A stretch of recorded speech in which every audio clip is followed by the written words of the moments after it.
Hello everybody and welcome to the latest away day preview. Rovers travel to face Accrington Stanley on Tuesday night, searching for that all-important first win in Sky Bet League One. Joining me to look ahead to that one, a man who's played for both teams, Joe Wright, and editor of the Doncaster Free Press, Liam Hoden. Liam, a big one this on Tuesday night. We've seen progression in each game that Rovers have played so far, but it sort of feels like now is the right time to make that next step and get that first win. Richie Wellens has talked about himself, the importance of backing up positive performances and progression on the pitch with results. Obviously, really, really good performance for so much of Saturday's game at Sheffield Wednesday, just lacking the goals and obviously lacking the points at the end of it that they actually deserved on the day. You've got to start winning at some point. You've got to start picking up points. And yeah, hopefully this is the game to do it in. Joe, what have you made to the season so far? I know you're still very much in and around things, continuing your recovery. It's been a frustrating start, hasn't it, in terms of results, but the mood in camp must surely be lifting with the fact that performances are improving along the way. I imagine so. To be fair, like obviously I'm in and around it, but it's in a different capacity than what I have been normally. Obviously, I'm just going in for treatment at the moment, so it's very much so. I'm with the physios and just in the gym and stuff, so you don't get the full feel of it. But the mood around the place just seemed positive. But it's hard for me to say fully because I'm not fully out there, if you know what I mean. So, but no, it's always a positive environment. So I'm sure that's fine. Yeah. In terms of the opposition on Tuesday night as well, Accrington, a club you know well, your first taste of the EFL there in 2015. Just how tough a place is it to go that, especially I suppose on a Tuesday night, not quite the cold wet Tuesday night that Rovers have experienced before, but still a tough place all the same. Yeah, so like I was saying, like obviously it's Accrington. It's a brilliant club, to be honest, because it's well aware of its stature and it seems to always manage to punch above its weight. I think obviously Andy Holt, the owner, and you've got like John Coleman and Jimmy Bell and they just seem to get the recruitment right always. So, like you go there and you have your expectations of Accrington, and if you go there with those expectations, that's when a lot of teams do get found out because they're a good football inside and they play to their strengths and stuff. So yeah, it's always a tough place to go to because they create that environment. The team create that environment. The fans will create that environment where they've almost not got a chip on the shoulder, but it's like we're a small club, but we're in this league for a reason, and they've done well each time they've been in this league. So it's a tough place to go for those reasons, and for the fact that they've got a good team as well. Liam, I think Richie Wellens alluded to that, didn't he, in his press conference looking ahead to the game. The fact that John Coleman has been there for so long, his second spell started in 2014, and they play in such a specific way that he knows the exact type of player that he needs to recruit because that's not going to change. Yeah, definitely. So you make it as you've got a style, you've implemented it, it's fully in there. The contracted players that you've got, they're making that, they understand that, they're working towards that. So any additions you make, you can slot in perfectly well to that. And I think we've seen them growing in stature in League One. I mean, last season, very good for long periods. They're an established League One side now, and all credit to everyone involved there because of the size of the club, the budget that we know that they have. It's been tremendous success getting them into that position, and they don't really show many signs of letting that slip.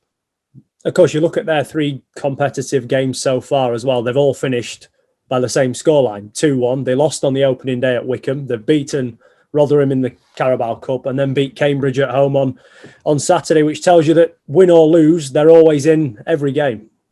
They always are anyway. You know that there's that mindset about them. They are tenacious, the battle. You know, it's going to be a really tough one on Tuesdays. It is every time that you go there and every time that you come up against it because you are in for a fight. They've got some quality as well, as we saw last season in that game back in April. There's some real quality that can really hurt you if you're not on it. Joe, when you were at Accrington, they were a mid-table League Two team, you would say, maybe looking to progress and take that next step. They've since done that, and since coming up, they've managed to be in or around the playoffs in each of those seasons. Yeah, when I first went there, it was Andy Holt came in midway through the season, but I remember when I first went there, you go in there and everyone's expectation was that we'd probably get relegated and stuff like that, but it was never the case, and that's not what Jimmy and Coley allow, really. So we went in there. I think they signed. It was a very, very young team, and we played a really good style of football and punched well above our weight, and that's what they do. So yeah, like Liam was saying, they're now an established League One team, and to be honest, I wouldn't be surprised if they were at the top end of the table pushing for the playoffs, because that's what they're like as a club. They exceed expectations, so it wouldn't be a surprise for me at all if you see them pushing for like a playoff position come the end of the season. Liam, they've probably got what Rovers are lacking at present in goals at the top end of the pitch for one reason or another. You look at Charles and Bishop, more than 30 goals between them last season. 20 of those came to Dion Charles. Are you a little bit surprised that there hasn't been a bit more interest in him given the season he had last year? Certainly. He's one that you look at that clubs coming down, and we know clubs are spending some decent money. The ones that are coming down, or the ones like Ipswich and Wigan who are having a fresh go at it. These are the type of players that help get you out of this division. Strikers proven at this level. We've seen strikers drop down from the championships who perhaps have needed a bit of time to settle in. You get these proven players like this who can bag you 15, 20 goals a season. They are worth the weight in gold at this level if you are looking to get out of the division. So it is very surprising, but it will make Accrington all the more stronger that they're still there and that they can build and push on again this season. Joe, you'll have come up against those two last season. Just how big a job will Tom and Rosean, if it is those two at the heart of the Rovers' defence, have on keeping them quiet on Tuesday night? Yeah, me and Tom and Butt spoke about them two last season. It's not just the goals; it's the link-up play that those two have, the relationship, the understanding.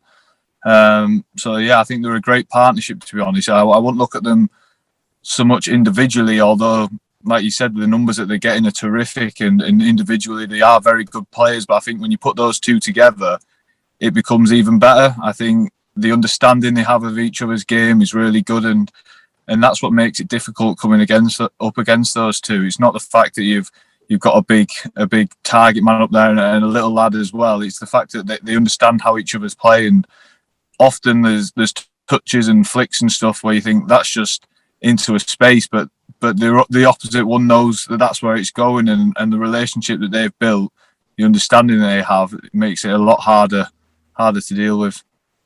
Liam, it's a different type of test for the Rovers midfield, isn't it, on Tuesday night? We saw them, in particular John Bostock, afforded quite a bit of space at Hillsborough at the weekend, but you get the impression that he's not going to have that coming up against Accrington. No, we did see what the Rovers midfield can do with that space on Saturday. Got a bit tougher in the second half when Wednesday pushed on them a little bit more, denied them that space quite as much, but they were still in control. As you say, a completely different level. Accrington will be on you like a shot. There's no time for taking the ball, having a good look up, and then playing a pass out. The ball's got to be moved quickly. I think Ethan Galbraith looked very good at that on his debut at the weekend, and hopefully see a bit more of that on this occasion. I think looking back to April, Rovers not quite on it that night, and that's where they got undone a little bit. The opposition straight on and nicking the ball away, and before you know what's happening, the pushing high up the pitch, the Rovers have got to be really on it. This is arguably in the midfield going to be a tougher test than what Saturday were. Do you get the impression from Richie Wellens that Rovers may switch up the way they play, although he wants it to be nice and expansive and good to watch? He sort of hinted earlier that before they can do that, they have to earn the right to play, which suggests that they may look to mix it with Accrington physically as well. I think they're going to have to. I think we saw in the first game of the season, although it weren't a fantastic performance, there were occasions when they did look to mix it up a little bit, either to ease a little bit of pressure, or put the opposition, try to put the opposition on the back foot. They're going to have to do that. There's a lot that Richie Wellens wants to come together. It's just not quite happening for the front three. He wants to see different elements there. So there might be a bit of tinkering, a bit of switching around. But we've seen that already for a man who said initially is very stuck to that 4-3-3 system. We've seen a few different systems within games, whether that's in possession or out of possession. He studies the opposition very closely, so he'll do what he deems necessary in this one. Joe, this season was supposed to be one that was not as quite demanding on the body as last season, but it's already Rovers' fourth game, in the space of 10 days. So it is the way that last season went. Will that benefit the players in knowing what to expect when it's Saturday, Tuesday? I know there's a little rest come the end of August. I'd say so, because obviously, like, there's lads conditioned, but at the same time, for Doncaster, we've got like lads in on loan that maybe have not played before. There's obviously new signings that have not played before, so it can work both ways. Where you've got that freshness where they've not had it of last season, but then on the mentality side of things, the lads that went through that last season will know that it's about getting through the games, looking after yourself, and just mentally just being ruthless, really, and just basically just being like a workhorse, like taking each game as it comes and just going on to the next one. But like you said, there will be a break at the end of August, so I'm sure they'll welcome that as well with the number of bodies as well that are out at the moment. You got some big players out, obviously Faye, Geordie, Tails, and unfortunately it's all in the same area of the pitch. So I can imagine that's taken its toll so far this season. Is that the one silver lining, though, given recent results, that at the minute there are constantly games coming up every 3 or 4 days to try and rectify it? I'd say so. It's always a good thing in football when the games are coming thick and fast. Whether you're winning, losing, drawing, or anything else, is when the games keep coming, it allows you to either build on momentum or look to get those 3 points if you haven't picked them up so far. Liam, just finally then, I won't put the pressure on Joe for any sort of prediction for Tuesday night's game. How do you see it going, and where do you see it being won and lost?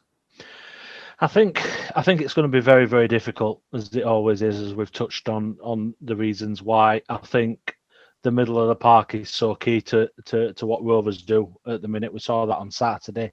It's not quite there up front at the minute, and I don't particularly see it changing too much, where they're going to sort of thump aside, but with sort of everybody firing on all cylinders in attacking in front. But I can see him going and getting something from this one. Maybe a 1-1 draw won't be too far out of the question.